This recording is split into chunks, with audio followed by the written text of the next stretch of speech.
já tá acabando, né? Final de semana abençoado por Deus. Eu tava ali arrumando jantar para minha família e Deus começou a falar algo no meu coração.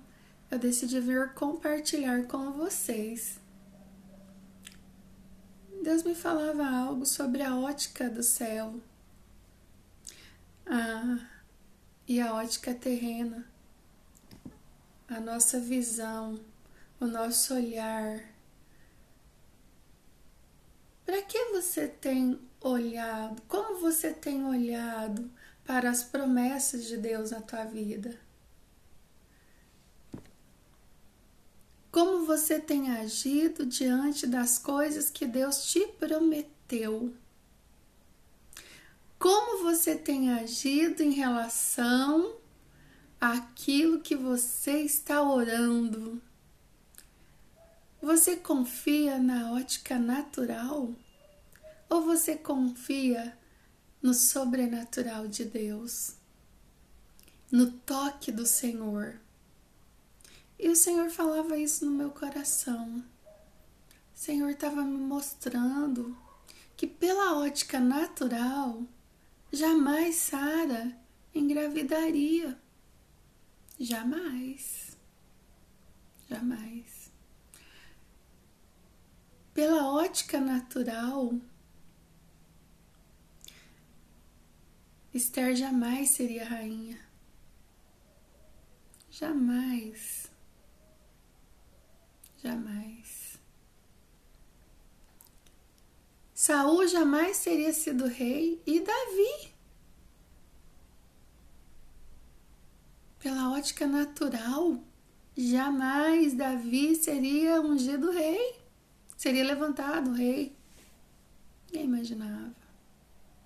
Pela ótica natural, será que Jacó, o usurpador, o mentiroso, seria o Israel de Deus?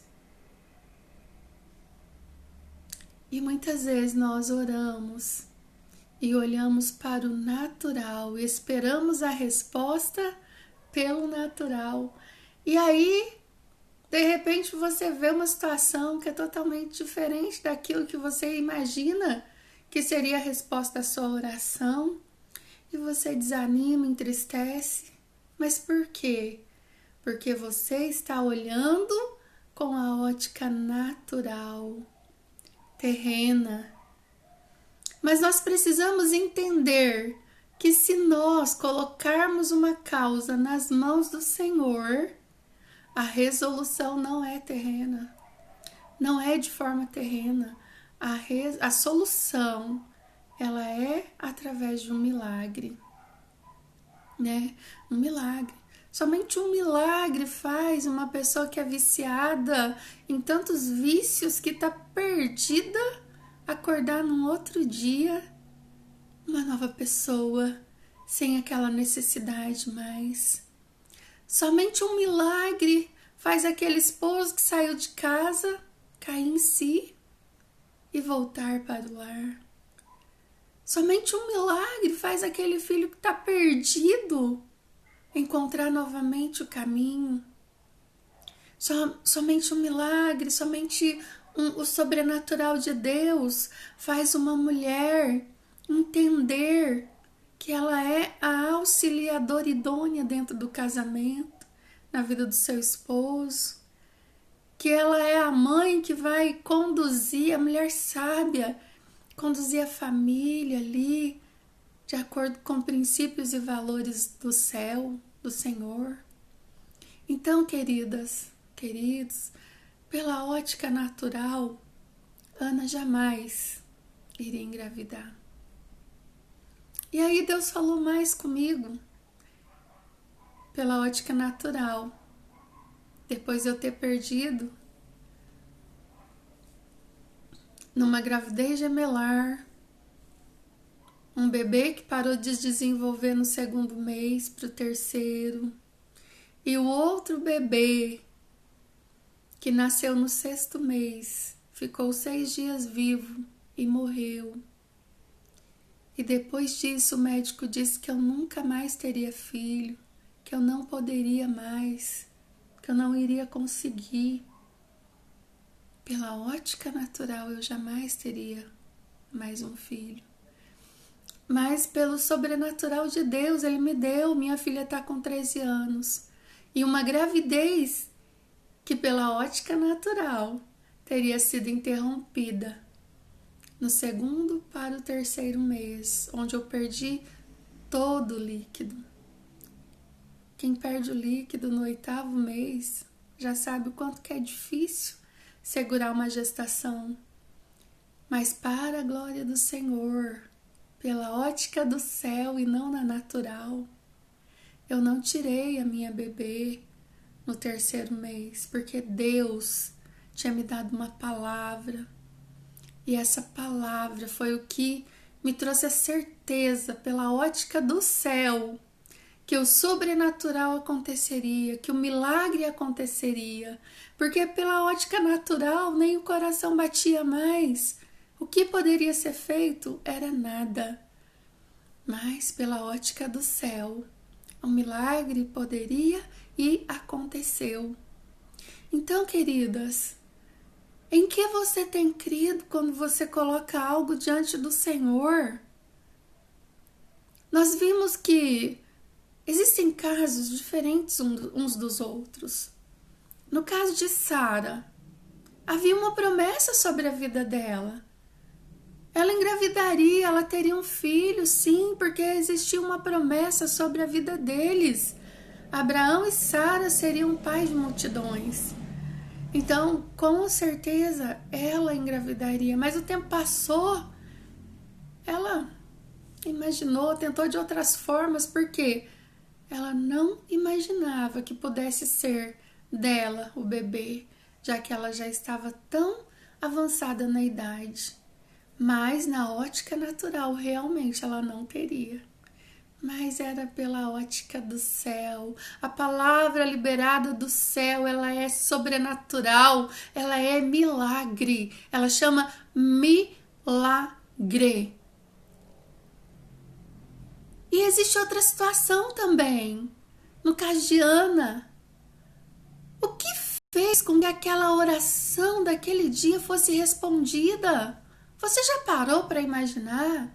Está lá em 1 Samuel falando sobre Ana. Ana era uma mulher estéril. Com certeza o Senhor faz da estéril mãe de filhos. É uma promessa do Senhor. Mas Ana, ela vivia num contexto onde Penina tinha vários filhos, né? E Penina ficava zombando dela. Será que Ana queria ter um filho também somente para calar a boca da outra? Será que Ana queria só para mostrar que ela também podia?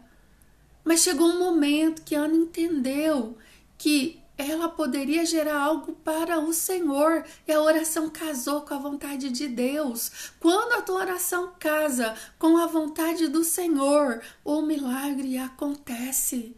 No caso de Ana, ela orou e falou para Deus: Senhor, se o Senhor ouvir a minha oração, se o Senhor me der um filho varão, eu o devolverei para te servir. Sabe em qual contexto ela estava? Ela tinha pedido algo tão precioso, que ela queria tanto, mas ela estava disposta a entregá-lo para servir o próprio Deus. Querida, o que você tem pedido a Deus? Será que você está disposta a abrir mão e entregar para Deus novamente, para Deus usar da forma que Ele quiser? Ana, ela fez uma oração muito corajosa. Ela disse que ela entregaria o filho. Sabe qual era o contexto daquele momento? O sacerdote Eli, ele já estava numa idade avançada, os filhos dele estavam praticando coisas erradas, ele não estava ali se posicionando. E Ana fez a oração que ela entregaria o filho para crescer naquele lugar junto com aquela pessoa. Quando Eli falou com Ana que ela estava embriagada naquela hora da manhã, ela não foi retrucar com ele. Ela o considerou como um líder, como um homem de Deus. Ela o chamou de Senhor. E a bênção dela, ela foi embora com a bênção. E um detalhe, ela creu, porque a Bíblia fala que ela voltou a comer, ela ficou alegre. Você tem certeza daquilo que você está pedindo para Deus? Você tem convicção de que Ele é todo poderoso e pode fazer na tua vida? E como que você está vivendo? Chorando pelos cantos? Achando que está tudo acabado porque ainda não aconteceu? Calma, calma. Se você entregou a tua causa nas mãos do Deus Todo-Poderoso, você precisa viver como se já tivesse sido resolvida a situação. Você precisa viver crendo que está feito. Como Jesus lá na cruz disse, está consumado. Então, viva a vida como se já tivesse acontecido. Como que é uma pessoa grata por ter um filho? Como que é uma pessoa grata porque o esposo voltou para casa? Como que é porque uma porta de emprego abriu? Como que é quando você tem um chamado e Deus realiza aquilo que Ele te chamou para fazer? Viva como se já tivesse acontecido. Não importa que seja uma pequena amostra, uma pequena coisinha que você vê, ou se você não vê ainda, veja pelos olhos da fé e acredite, o Senhor ainda realiza sonhos. É claro que muitas pessoas já nasceram com o dom de cantar. A pessoa abre a boca e a voz já sai aqueles cantos maravilhosos, aquele tom no timbre certo da voz. Mas existem outras que precisam estudar o canto e também vão conseguir ter uma voz maravilhosa. Assim é com a gente também. Algumas, Deus já prometeu que vai fazer e vai acontecer.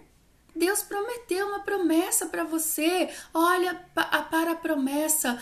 Ande em cima desta palavra que foi liberada na tua vida. Ah, mas é o casamento que acabou? Será mesmo? Não foi uma promessa? Não é Deus que abençoou? Ele é o primeiro a querer restaurar. Ele é o mais interessado que você em restaurar o casamento. Então, queridas, creia não naquilo que é visível, mas naquilo que o Senhor falou. Amém? Espero que essa palavra faça sentido na tua vida, assim como fez para mim. O Senhor me parou e começou a falar no meu coração. E eu creio que essa palavra ela tem um destino. Eu creio que essa palavra ela é para alguém que vai ver esse vídeo de repente. Ela tem um endereço certo. E se é para você, receba em nome de Jesus. Qual é a ótica que você está vendo as coisas? Porque se você olhar para o natural, muitas vezes você vai se entristecer. Mas olha os exemplos da Bíblia. Olhe para você. Olha o que Deus fez na minha vida. Deus vai fazer na tua também. O milagre tem dia e hora marcado. E no tempo certo acontecerá. Mas você não pode desistir no meio da caminhada. Pela ótica natural, o Paulo, que era Saulo, jamais falaria da graça e do amor verdadeiro, da graça de Cristo, da graça do próprio Deus, do amor do Senhor. E ele foi tão usado por Deus. Então não menospreze o amor do Senhor. Não menospreze, por pequeno que seja, aquilo que você está vendo o Senhor fazer. Não menospreze a tua fé. Amém? Se a tua fé é pequena, saiba que ela é apenas uma semente. mas se você cultivá-la e cuidar, com certeza ela crescerá e multiplicará. Já viu um pé de mostarda? Fica com Deus, um abraço e até a próxima.